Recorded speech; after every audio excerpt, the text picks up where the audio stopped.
नमस्कार सर। नमस्कार। क्या शुभ नाम है जी आप जी का? नंद किशोर दास। जब सर कहाँ से आए हैं आप? हम आए हैं बिहार से, रोहतास डिस्ट्रिक्ट बिशंभरपुर गांव पड़ता है एक ठो। सर क्या काम करते हैं आप? हम रिटायर्ड प्रिंसिपल हैं, गवर्नमेंट इंटर कॉलेज के प्रिंसिपल थे बिहार गवर्नमेंट में, और मैंने 2004 में रिटायर कर गया। सर परम संत सतगुरु रामपाल जी महाराज की शरण में आने से पहले आप कौन सी भक्ति करते थे? पहले तो मैं प्रारंभिक में 10 महाविद्याएं जो तांत्रिक क्रियाएं होती हैं उसमें हम लगे थे। बहुत लोग गुरु मिले, करते भी रहे, लेकिन कुछ प्रगति हमको उसमें नहीं मिली। तो लाचार होकर रिटायरमेंट के बाद हम रामाश्रय सत्संग मथुरा से अटैच हुए, और वही सत्संग में थे ही रिटायरमेंट के बाद। तब तक मैंने अक्टूबर 2013 तक, अक्टूबर 2013 तक मैं था। अक्टूबर 13 में जो मैंने हमको बीमारी पकड़ ली, जोर्स की बीमारी, अनक्यूरेबल डिजीज को कहते हैं। हम पहले इलाज कराए, देखा, पहले पीएमसीएच पटना गए, इंदिरा गांधी इंस्टीट्यूट पटना गए। लोगों ने कहा कि आपको CKD है। इसका मतलब क्या होता है भाई? तो क्रॉनिक किडनी डिजीज।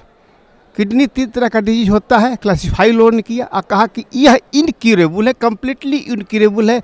इस धरती पर अमेरिका में भी इसका इलाज नहीं है, तो हम करेंगे इसका स्पीड स्लो करेंगे।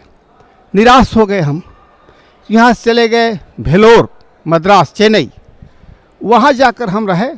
उन लोगों ने भी यही कंक्लूड किया कि नहीं साहब, इसका इलाज संभव नहीं है, क्यूरेबल नहीं है, हम कंट्रोल कर सकते हैं, कोशिश करेंगे, उज्जै दिन करें।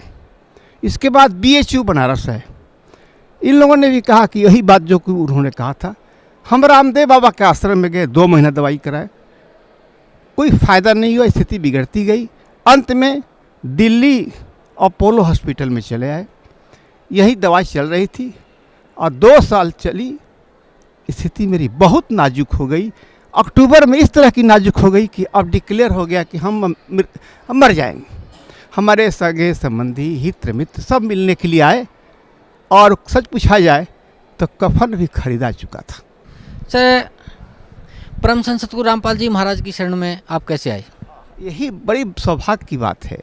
मेरे जीवन की सार्थकता इसी में है। मेरा जीवन असफल रहा, भले ही पढ़ा लिखा नौकरी किया, लेकिन जीवन की सार्थकता नहीं थी। बस जो हुआ चंद दिनों में, चंद महीनों में हुआ है।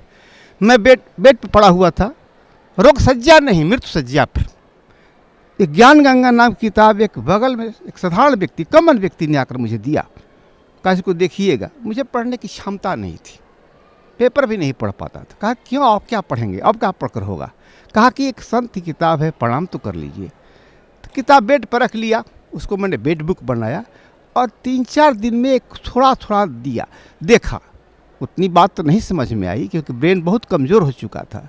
फिर भी न मालूम क्यों ईश्वरीय कृपा भीतर से एक बड़ा इंस्पिरेशन जगा, लगा कि स्वयं गुरु भगवान हमको बुला रहे हैं।